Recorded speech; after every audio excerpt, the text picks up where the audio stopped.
3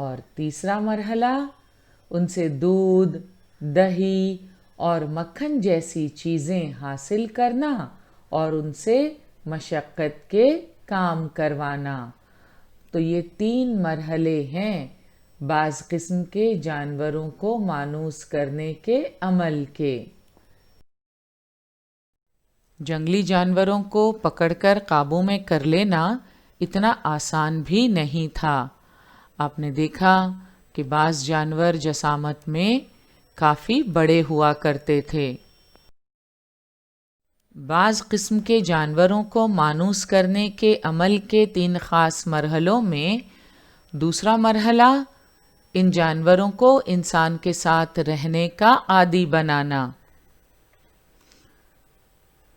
جنگل میں رہنے والے یہ جانور، انہیں اپنے ساتھ انسانی ماحول میں رہنے کا عادی بنانا یہ بھی ایک مشکل کام ہے۔ وہ انسانوں سے مانوس ہو جائیں، اس لیے انسان کو کافی محنت کرنی پڑتی ہے۔ مگر ایک بار جب یہ انسان کے ساتھ رہنے کے عادی ہو جائیں تو پھر یہ انسان کے دوست بن جاتے ہیں۔ تو جانوروں کو مانوس کرنے کے عمل کے مرحلوں میں تیسرا مرحلہ کون سا ہے؟ تیسرا مرحلہ ہے ان سے دودھ، دہی اور مکھن جیسی چیزیں حاصل کرنا اور ان سے مشقت کے کام کروانا۔ مشقت کے کون کون سے کام لیے جاتے تھے آپ تصویر میں دیکھ سکتے ہیں۔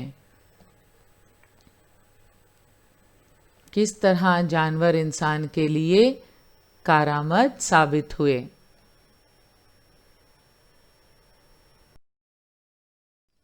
جب انسان ان مراحل میں سے تیسرے مرحلے سے گزر جاتا ہے، تیسرا مرحلہ کون سا؟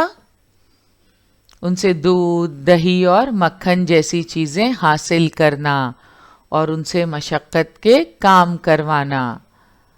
تو جب انسان جانوروں کو مانوس کرنے کے عمل کے 3 مراحل میں سے تیسرے مرحلے سے گزر جاتا ہے، یعنی تیسری منزل کو پا لیتا ہے، تو اسے مویشی پالنا کہتے ہیں۔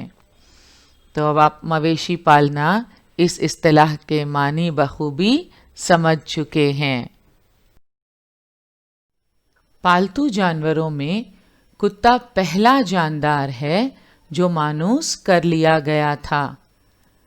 شکار کے وقت انسان کتے کی مدد لیتا تھا۔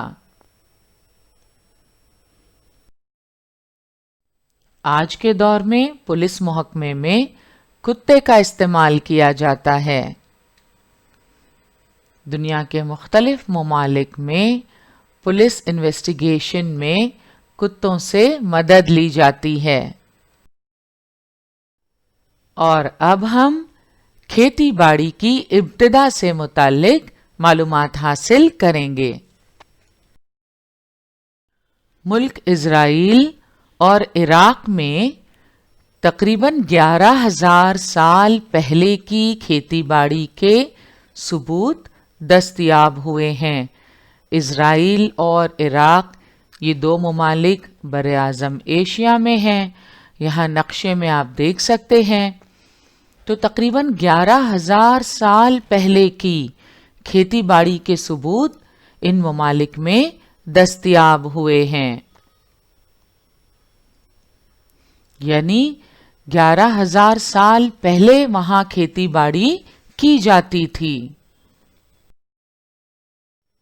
ملک عراق میں آثار قدیمہ کی کھدائی کے دوران ملنے والے یہ نقوش، دیوار پر بنائے ہوئے سنگ تراشی کے یہ نمونے، انہیں دیکھ کر پتہ چلتا ہے کہ ہزاروں سال پہلے عراق میں کھیتی باڑی کی ابتدا ہو چکی تھی۔ ذرا قریب سے دیکھنے پر ہمیں نظر آتا ہے کہ کس طرح کھیتی باڑی کے لیے اس دور میں جانوروں کا استعمال کیا جاتا تھا۔ یہاں آپ دیکھ سکتے ہیں ایران شہر میں کھدائی کے دوران ملنے والا جو کا یہ دانہ، جس سے پتہ چلتا ہے کہ کئی سال پہلے اس علاقے میں کھیتی باڑی کی ابتدا ہوئی۔ تو ملک اسرائیل اور عراق میں تقریباً 11,000 سال پہلے کی کھیتی باڑی کے ثبوت دستیاب ہوئے ہیں۔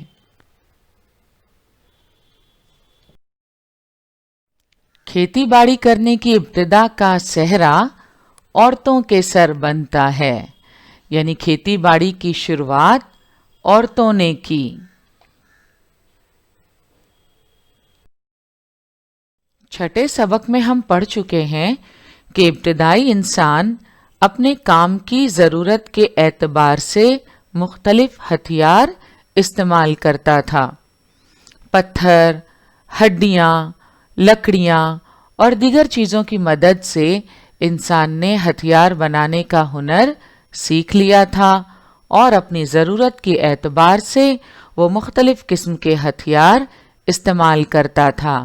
یہاں تصویر میں آپ دیکھ رہے ہیں کاشتکاری کے دوران استعمال ہونے والے کچھ ہتھیار اور اوزار ہمیں دکھائی دے رہے ہیں۔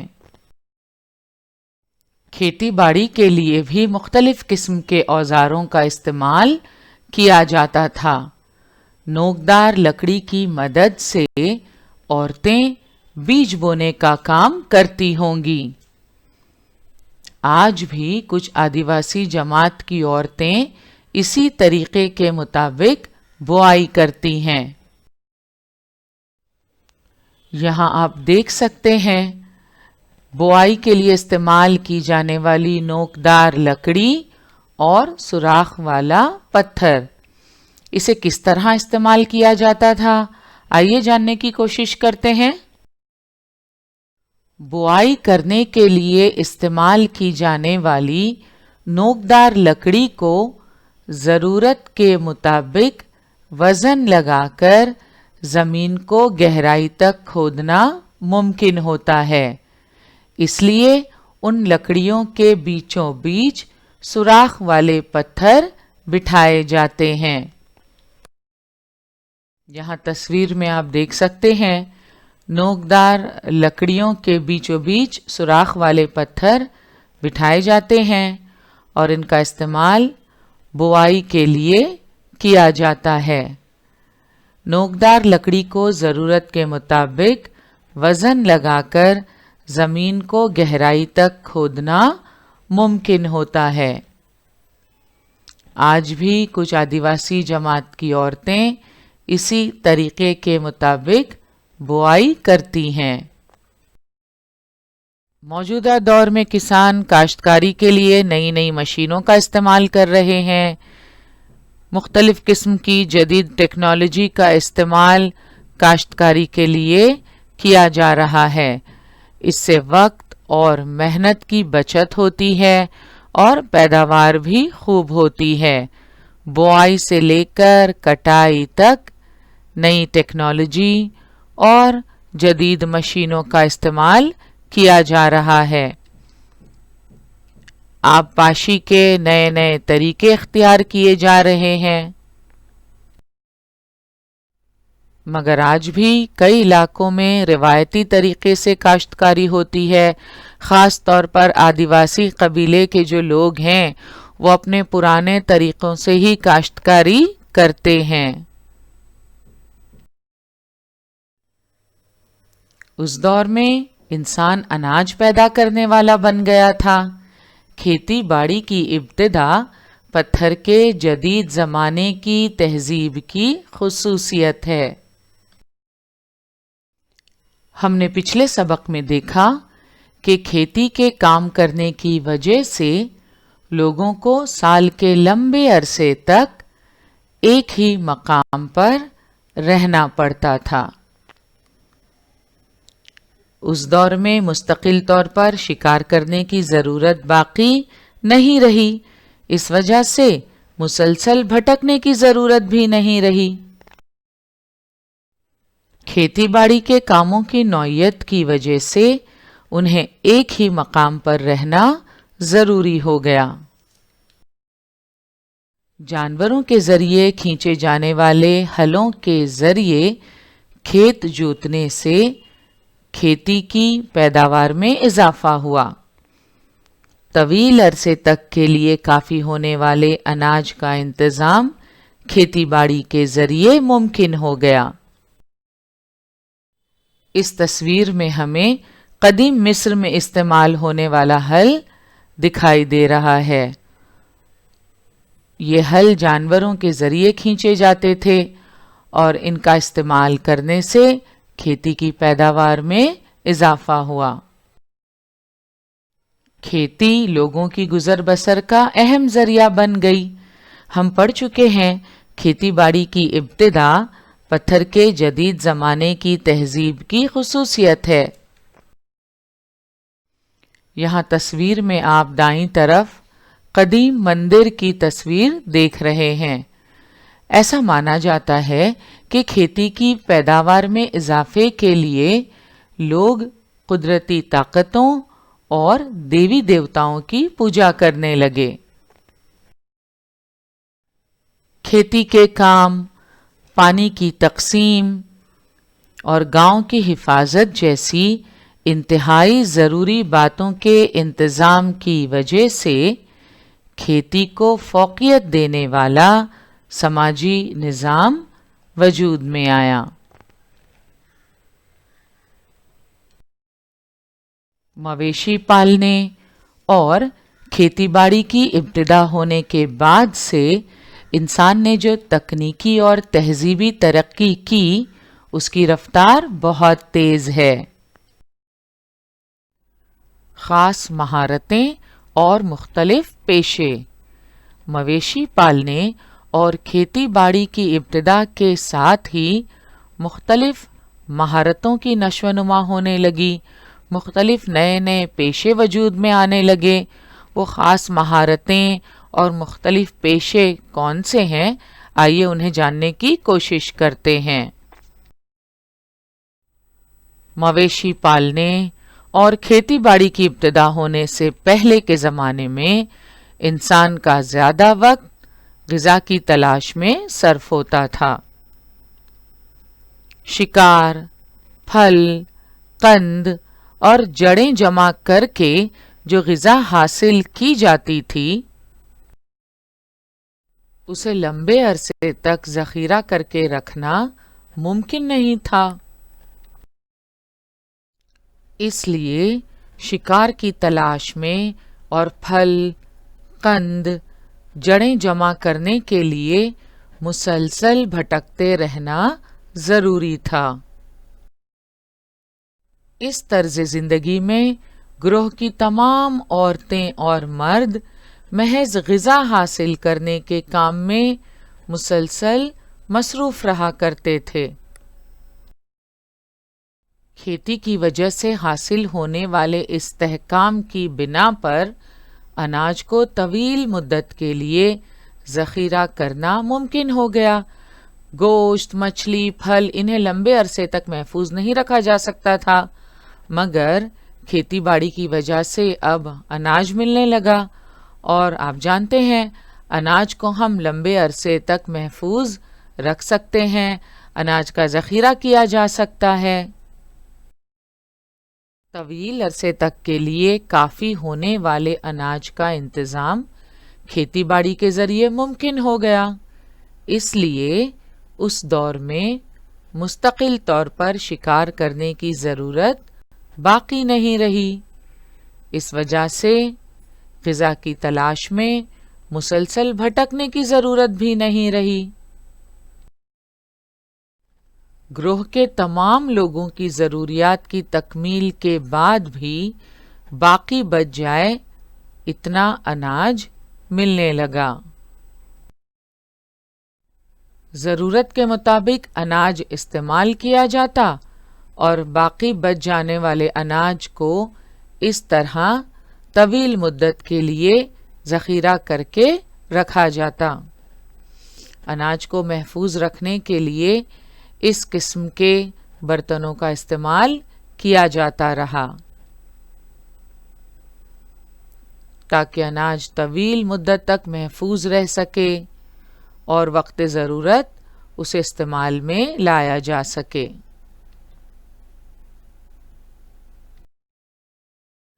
اب چونکہ غذا کی تلاش میں ایک جگہ سے دوسری جگہ بھٹکنے کی ضرورت نہیں رہی، اس لیے گروہ کے لوگوں کے پاس کافی فارغ وقت بچنے لگا۔ گروہ کے بعض عورتوں اور مردوں کو نئی باتیں دریافت کرنے اور اپنے تصور کی بنیاد پر نئی مہارتوں کی نشو و نما کرنے کا بھرپور وقت ملنے لگا۔ آج بھی جب کچھ وقت ہمارے پاس بچ جاتا ہے، روزمرہ کے کام کاج سے فارغ ہونے کے بعد تھوڑا وقت میسر آتا ہے تو ہم کوشش کرتے ہیں کہ اپنے من پسند کام اس میں انجام دیں۔ ہم ہابی کلاسز جوائن کرتے ہیں، سنگنگ، پینٹنگ، کشیدہ کاری، سلائی، کڑھائی اور کوکنگ بھی۔ بالکل اسی طرح اس دور میں بھی جب انسان کو فارغ وقت میسر آیا تو اس نے نئی نئی باتیں دریافت کرنی شروع کیں، اپنے تصور کی بنیاد پر نئی نئی مہارتوں کی نشو و نما کرنے لگا۔ ایسی مہارتیں اور ہنر سیکھنے والوں کو ان کے ہنر کے مطابق کام سونپے گئے۔ اس لیے مٹی کے برتن بنانے والے، مورتی بنانے والے کاریگر تیار ہو گئے۔ مانا جاتا ہے کہ پتھر کے جدید زمانے میں مٹی کے برتن اور مٹی کی چیزیں گھریلو عورتوں نے اپنے ہاتھوں سے بنائی تھیں۔ آپ کو یاد ہوگا کھیتی باڑی کرنے کی ابتدا کا صحرا بھی خواتین کے سر بنتا ہے، اور اپنے فارغ وقت میں پتھر کے جدید زمانے میں مٹی کے برتن اور مٹی سے دیگر چیزیں گھریلو عورتیں اپنے ہاتھوں سے بنایا کرتی تھیں۔ باہمی تعاون پر مبنی زندگی کا مطالعہ انشاءاللہ ہم اگلے سیشن میں کریں گے، جس میں خرید و فروخت کے لیے تبادلے کا طریقہ اور گاؤں کی حکومت کا نظام، ان کا تفصیلی جائزہ لیں گے۔ آج کا ہمارا سیشن یہیں مکمل ہوا، انشاءاللہ اگلے سیشن میں ضرور ملیں گے۔ السلام علیکم۔